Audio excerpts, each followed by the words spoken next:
जय यस, गुरुदेव जय धीरेन भैया। गुरुदेव विवेक, जय गुरुदेव, जय गुरुदेव। हम फिर से आ गए हैं एक नए सवाल के साथ, जो कि आस पड़ोस के बहुत सारे लोगों का, दोस्तों का, बच्चों का सवाल है, जो आज के टाइम पे बहुत फिर से निकल निकल के आ रहा है कि लोगों को अभी घर पे रहने के बाद और थोड़ा सा चिंतन मनन करने के बाद ये तो समझ में आ गया है कि अच्छी चीजें क्या है लाइफ में, किन चीजों की आवश्यकता नहीं है लाइफ में, और क्या, जैसे ध्यान करने से समझ में आया कि लाइफ में जो महत्व है वो सांसारिक चीजों का नहीं है, अंदर ज्यादा झांकना चाहिए। लेकिन फिर से जब लोग ऐसा कहने में आए, ये मेरे पर्सनल अनुभव में भी ऐसा आया है कि जब हम दूसरों से फिर जब बात करते हैं, जुड़ने की कोशिश करने लगते हैं, तो उनसे बात करने के बाद फिर से मन एक बार भ्रमित होने लगता है, सांसारिक चीजों की तरफ दौड़ने लगता है। तो इस चीज को कैसे थोड़ा सा रोक के रखे, या मन को कैसे बांध के रखे कि वो जो एक डायरेक्शन मिल चुकी है मन को उसी में चले और इधर उधर ना मटके फिरते हैं। ना ये विवेक भाई, ये बात समझ लेना चाहिए कि अगर हमने जन्म लिया है, अगर हम इस गोले में पैदा हुए हैं, धरती में हैं, तो मन तो रहेगा, और मन रहेगा तो बाहर भी जाएगा ही। हम उसको बाहर जाने से रोकने का प्रयास कर सकते हैं, हम उसको थोड़ा शिफ्ट कर सकते हैं उसका दृष्टिकोण। लेकिन बाहर की दुनिया से एसोसिएशन खत्म हो जाए, ये संभव नहीं है, राइट? जी भैया। हाँ, उसमें कुछ उसके ना पर्सपेक्टिव में चेंज कर सकते हैं, उसके दृष्टिकोण में हम चेंज कर सकते हैं। तो बाहर की दुनिया में मन जाए, फिजिकल वर्ल्ड में जाए, जरूरी है, जाना पड़ेगा, क्योंकि हमें अल्टीमेटली इसी बाहर की दुनिया में एग्जिस्ट करना है।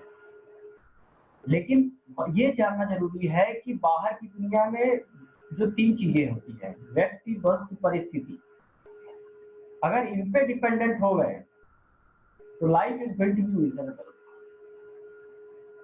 इनके बिना खुश रहे जा सकते हैं, अगर ये ज्ञान हमें समझ में आ जाए तो बात बन सकती है। अच्छा, मन की प्रवृत्तियों, जैसे आपका जो कहना है विवेक, की मन बार बार अटक जाता है बाहर, तो हमने आर्ट ऑफ लिविंग के कोर्स में सीखा है विवेक कि हमारे अस्तित्व के, एग्जिस्टेंस के 7 स्तर होते हैं। जी भैया। शरीर, श्वास, मन, बुद्धि, चित्त दैट इज मेमोरी, अहंकार और सेल्फ। इसमें से शरीर और श्वास को छोड़ दे तो ये हमारे फिजिकल लेवल पे है। इसके अलावा जैसे मन, बुद्धि, चित्त और अहंकार, इन चारों को मिला के मन कहेंगे हम। जी इन भैया। चारों को मिला के मन कहते हैं। अभी मन का अलग काम है, बुद्धि के अलग काम है, मेमोरीज का अलग फंक्शन करने का अलग टेक्निकलिटीज है, और ईगो का अलग फ्लेवर है। तो अगर हमें मन पर काम करना है विवेक, तो हमें इनकी अंडरस्टैंडिंग होनी जरूरी है। मन के क्या क्या काम होते हैं, बुद्धि के क्या काम होते हैं, चित्त के क्या काम होते हैं, क्या फंक्शनैलिटीज होती है, और ईगो के क्या क्या फ्लेवर होते हैं। इसको हम और अभी और डिटेल में डिस्कस करेंगे। जी भैया। फिलहाल मैं यही बताऊंगा कि इन चारों के प्रति अवेयरनेस हो गई तो बात बन जाती है। मुझे गुस्सा आया, अगर मैं सजग हो गया तो मुझे गुस्सा आया, और इमीडिएट ड्रॉप होता है। जी भैया। तो बाहर बार बार ना जाए मन, व्यक्ति, वस्तु, परिस्थिति में नहीं फंसे, उसके लिए क्या जरूरी है? सजगता, हाँ, सजगता। अवेयरनेस, और मन, बुद्धि, चित्त, अहंकार के बारे में थोड़ा और डीप में नॉलेज हो जाए, उनके काम करने का फंक्शनल तरीका और अच्छे सीख जाए, तो हम देखते हैं तो काम बन सकता है। यस विवेक, सो अवेयरनेस बढ़ाना, जी भैया। अवेयरनेस कैसे बढ़ेगी?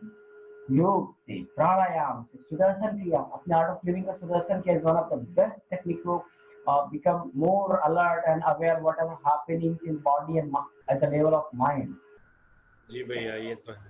है ना? आपने जी। महसूस खुद किया होगा, सुदर्शन क्रिया करने के बाद हमारे अवेयरनेस बढ़ी है।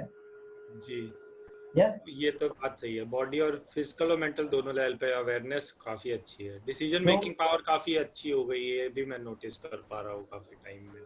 Yes, very good. सो मन, बुद्धि, चित्त, अहंकार के बारे में हम और डिटेल में एक दिन बात करेंगे। यस जी विवेक, और भैया। कोई प्रश्न हो तो बताए।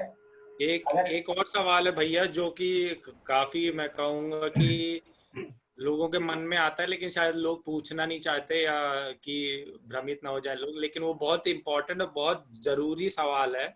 और वो सवाल ये है कि पूजा ज्यादा जरूरी है या ध्यान करना? Is it more important to do puja और is it more important to do meditation in life? हाँ हाँ, पूजा पाठ। देखो पहली बात तो ये दोनों एक दूसरे के विरोधी नहीं है, जी पूजा पाठ और मेडिटेशन। हाँ, ऐसा कह सकते हैं कि आध्यात्म की शुरुआत वहां से होती है, पूजा पाठ से होती है। देखो, कुछ नहीं करें उससे अच्छा कुछ करें।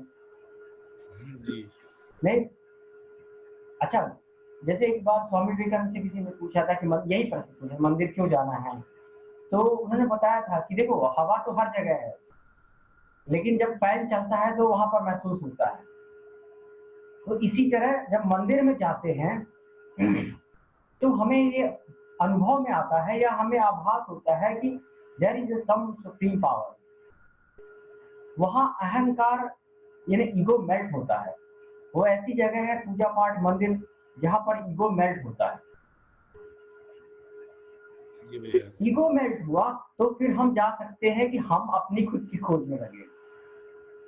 खुद की खोज सिर्फ ध्यान से हो सकता है, ज्ञान और ध्यान जी ना। अच्छा, भक्ति सर्वश्रेष्ठ है, खुद की भक्ति, आत्म भक्ति, आत्म पूजा सर्वश्रेष्ठ है। जी भैया। जय विवेक। तो मेडिटेशन और पूजा पाठ में एक और डिफरेंस है। पूजा पाठ जब हम करते हैं विवेक, तो हम भगवान को, ईश्वर को, या जो हमारे सामने मूर्ति होती है, उनसे हम खुद को अलग समझते हैं। हम अलग हैं, जी वो हमारे पालन करता है, वो हमारे अधीष्ट है, हमारे जी। जी लिए है, हमें ध्यान रख रहे हैं। ये अनुभव के साथ हम पूजा पाठ करते हैं। जी भैया। लेकिन ध्यान में वो एकत्व आ जाता है, अद्वैत हो जाता है, वो दो महसूस नहीं होते। ध्यान में जिनकी पूजा और जो पूजा दोनों कर रहे हैं, वो दोनों एक ही है।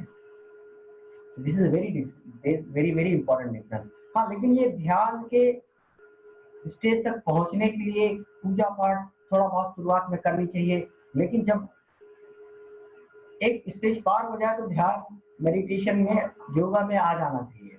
कब तक पहली कक्षा में बैठे रहेंगे, जी भैया। है ना?